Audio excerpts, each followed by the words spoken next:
പതിവ് പോലെ ജോൺ ജോഗിങ്ങിന് ഇറങ്ങിയതായിരുന്നു. ഓടുന്നതിനിടയിൽ ഒരു വീടിന്റെ മുന്നിൽ ആംബുലൻസ് നിർത്തിയിട്ടിരിക്കുന്നത് ജോണിന്റെ ശ്രദ്ധയിൽപ്പെട്ടു. ഓട്ടം നിർത്തി കുരിശു വരച്ച് നന്മ നിറഞ്ഞ മറിയമേ എന്ന പ്രാർത്ഥന ഒരു തവണ ചൊല്ലി ആംബുലൻസിനുള്ളിലെ രോഗിയുടെ സംരക്ഷണത്തിനായി ജോൺ കാഴ്ചവെച്ചു. കൊച്ചു പ്രാർത്ഥനയ്ക്ക് ശേഷം ജോൺ വീണ്ടും ഓട്ടം തുടർന്നു.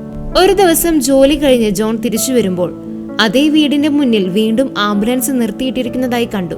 ആംബുലൻസിന് സമീപത്തെത്തിയ ജോണിന് നേരെ കൈവീശി ഉള്ളിലുണ്ടായിരുന്ന സ്ത്രീ വണ്ടിയുടെ വാതിൽ തുറക്കാൻ ആവശ്യപ്പെട്ടു.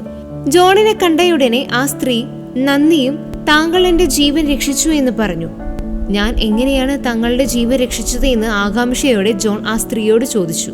ആശുപത്രി കിടക്കയിലായിരുന്നപ്പോൾ ഈശോയുടെ ഒരു ദർശനമുണ്ടായി. ദർശനത്തിൽ താനാണ് എന്റെ ജീവൻ രക്ഷിച്ചതെന്ന് ഈശോ കാണിച്ചു തന്നു. ആത്മാർത്ഥത നിറഞ്ഞ പ്രാർത്ഥനയ്ക്ക് അസാധ്യതകളെ സാധ്യതകളാക്കാൻ കഴിയും എന്നതിനുള്ള ഒരു നല്ല ഉദാഹരണമാണ് ഈ സംഭവം.